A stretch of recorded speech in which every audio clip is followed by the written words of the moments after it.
ఎట్లా వస్తుందో కూడా తెలుసు. అంత అన్ని మాటలు, అంత ఆలోచన, అంత బ్రెయిన్.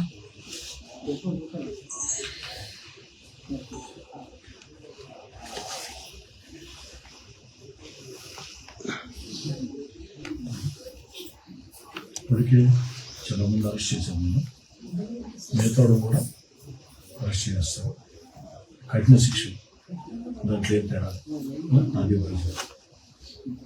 రెండోది, కఠిన శిక్షలతో పాటు ఆ గంజాయి మీద ఇప్పటికే స్టార్ట్ చేసింది. పోలీస్ యంత్రాంగం కూడా అన్ని చర్యలు తీసుకుంది. అటు నేనైనా కమ్యూనిస్ట్ పార్టీ లేదు, కలిసి వచ్చి అన్ని పార్టీలు లేదు, పార్టీ భేదం లేదు.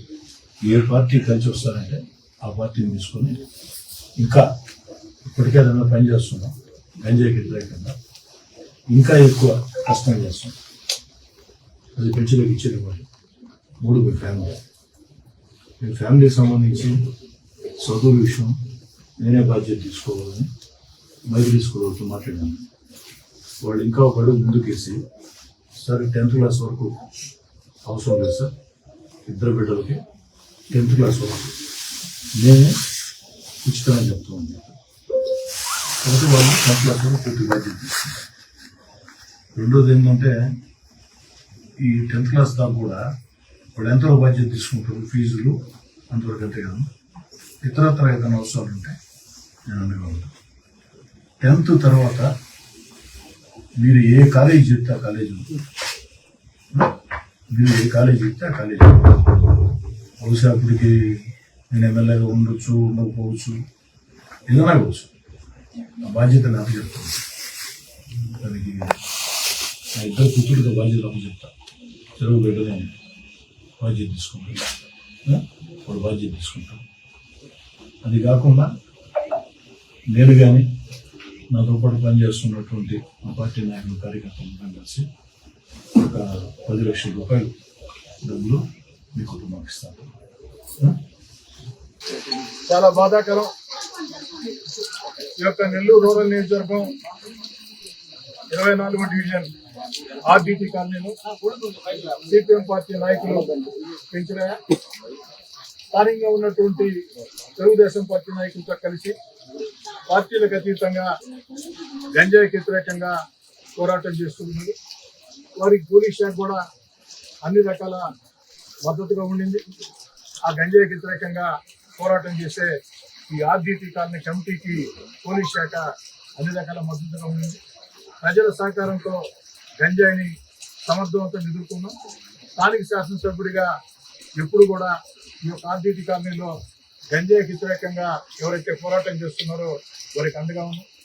ఈ అక్కసుతో ఓర్వలేక ఆ గంజాయి మూకలు పెంచినాయ్ గారిని దారుణంగా, అమానుషంగా చంపడం జరిగింది.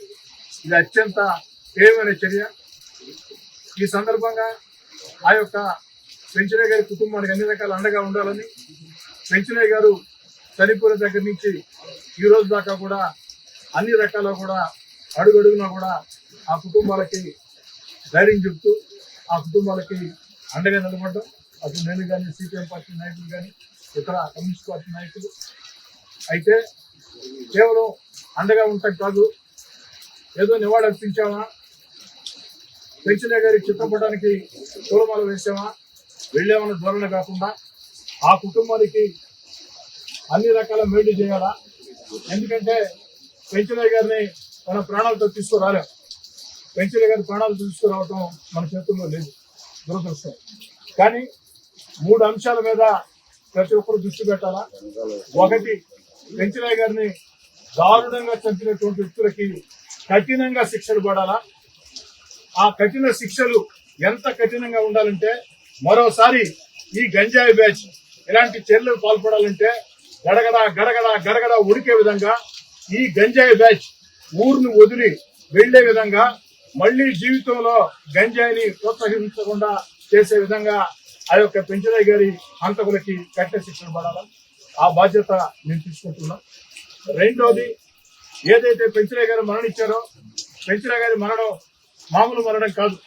ఈ సమాజంలో 10 మందికి మేలు చేసేదానికి గంజాయికి వ్యతిరేకంగా రాష్ట్ర ముఖ్యమంత్రి చంద్రబాబు నాయుడు గారు, ఉప ముఖ్యమంత్రి పవన్ కళ్యాణ్ గారు, యువనేత నారా లోకేష్ గారు ప్రభుత్వ పరంగా అదేవిధంగా పార్టీల పరంగా కమ్యూనిస్ట్ పార్టీలు, వివిధ రాజకీయ పార్టీలు అందరూ కూడా ఈ గంజాయికి వ్యతిరేకంగా పోరాటం చేస్తూ గంజాయి మీద ముక్కు పాదం మోపుతూ ఆ యొక్క గంజాయిని అన్ని రకాల కూడా అరికట్టడానికి ప్రయత్నాలు చేస్తూ ఉంటే ఆ యొక్క ఆశయానికి పెంచలయ్య గారు ఈ యొక్క ప్రపంచాగ్నికి నేను సైతం సమిధనంటూ వారు కూడా ముందుకు వచ్చి ఆ 10 మందికి మేలు చేసేదానికి గంజాయికి వ్యతిరేకంగా పోరాటం చేశారు. కానీ పెంచలయ్య గారు ప్రాణాలతో మన మధ్య లేకున్నా ఆ యొక్క గంజాయికి వ్యతిరేకంగా ఆ పోరాటాన్ని మరింత ముందుకు తీసుకెళ్లాల్సిన బాధ్యత అందరి మీద ఉంది.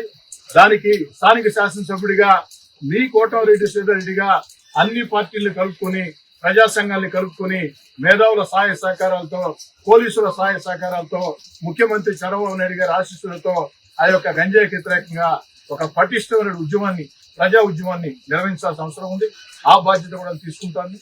అదేవిధంగా ఇంకా పెంచలే కుటుంబం ఏదో వచ్చామా, పోయామా, వెళ్ళామా, పొలమాలు వేసామంటే 10 రోజుల తర్వాత అందరూ మర్చిపోతే సమాజంలో ఒక భావన వస్తుంది. పెంచలే గంజాయికి వ్యతిరేకంగా పోరాటం చేశాడు, ప్రాణాలు కోల్పోయాడు. ఈరోజు పెంచలే కుటుంబానికి ఎవరేం చేశారని ఒక ఆవేదన వస్తుంది.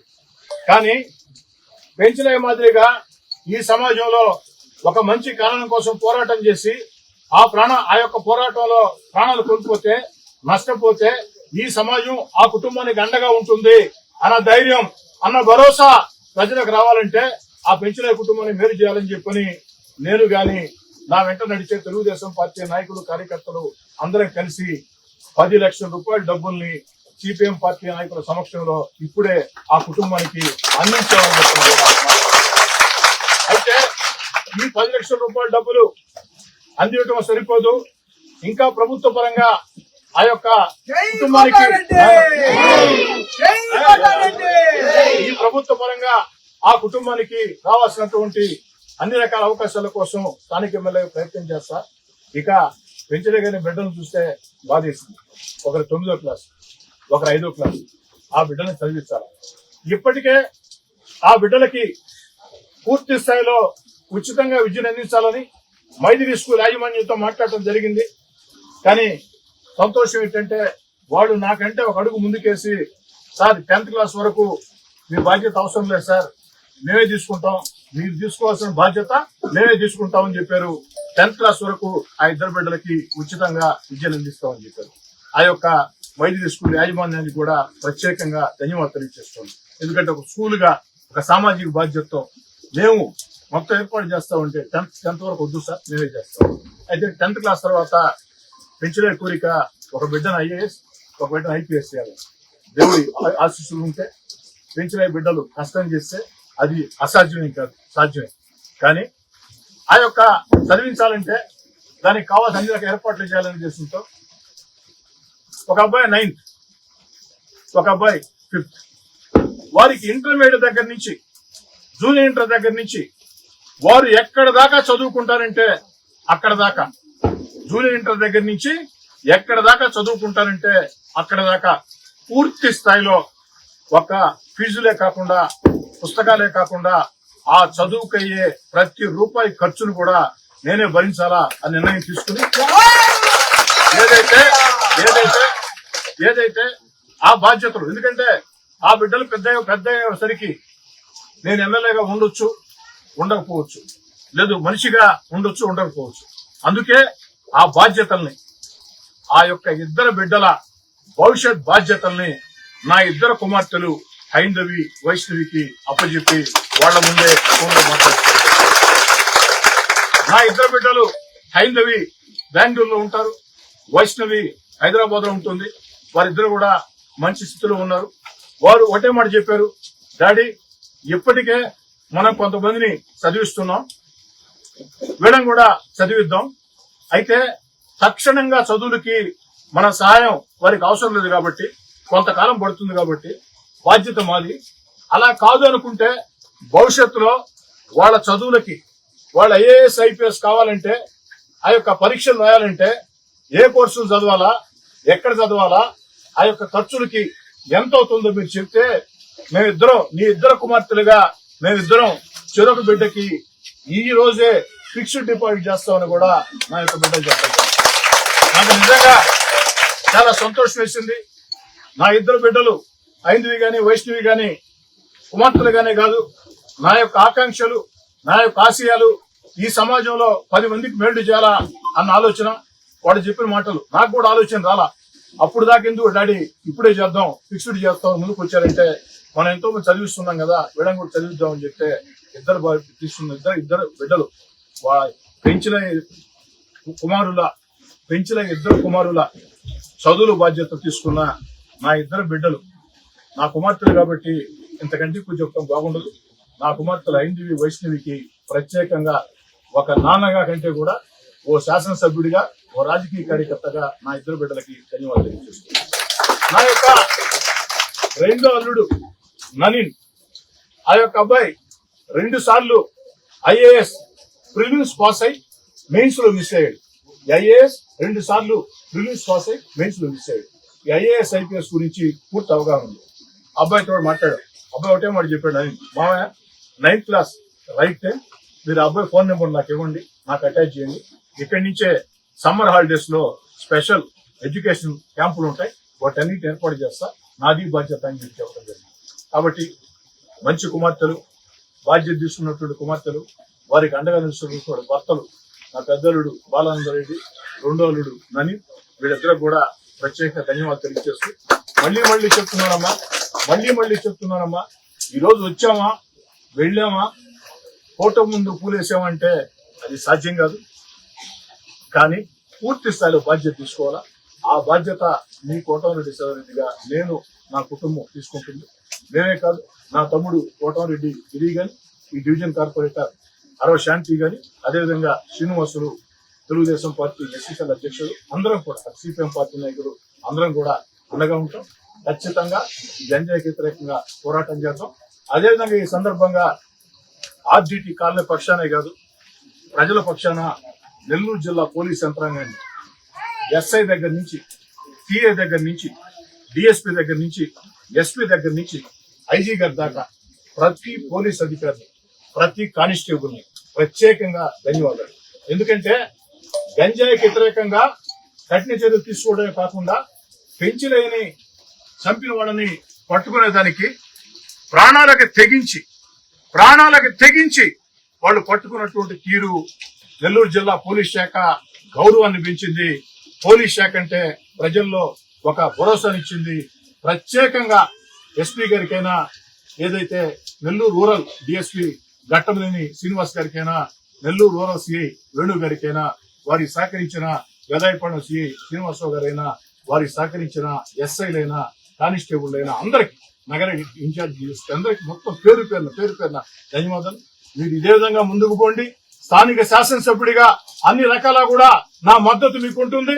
రాష్ట్ర ముఖ్యమంత్రి చంద్రబాబు నాయుడు గారి ఆలోచన, ఆకాంక్ష ఈ యొక్క గంజాయిని కఠినంగా, ఏదైతే గంజాయి బ్యాచ్ల్ని కఠినంగా అణచివేయాలా, ఉక్కు పాదంతో అణచివేయాలా, ఉప ముఖ్యమంత్రి పవన్ కళ్యాణ్ గారి ఆలోచన, లోకేష్ గారి ఆలోచన, మీరు దీన్ని ముందుకు తీసుకెళ్ళండి. ఈ ప్రభుత్వం అన్ని రకాల మీతో ఉంటుందని తెలియజేస్తూ, ప్రభుత్వ పరంగా ఆ కుటుంబం రావాల్సిన ఇతరత్ర సహాయాలు కూడా, వాటి కోసం కూడా మౌంటరీ ప్రయత్నం చేస్తానమ్మా. ఇక ఆర్డీటీ కాలనీ పరంగా కనీసపాటి వస్తువులు కొంతవరకు చేయగలిగాం. ఆ కొంత కూడా చేసింది నేనేనమ్మా. ఈ ఆర్డీటీ కాలనీకి ఎవరు వచ్చినోడు కాదు, పోయినోడు కాదు, ఇంకా కూడా చేయాల్సిన పనులు చాలా ఉన్నాయి. ఖచ్చితంగా కాలనీకి కూడా పనులు చేస్తామని తెలియజేస్తూ, పెంచలయ్య గారి గుర్తుగా మీ అందరితో మాట్లాడి, సిపిఎం నాయకులతో మాట్లాడి, పెంచలయ్య గారి గుర్తుగా, పెంచలయ్య గారి సేవలు, పెంచలయ్య గారి ఆకాంక్ష నిలబడేటట్టు ఒక విగ్రహాన్ని కూడా ఈ యొక్క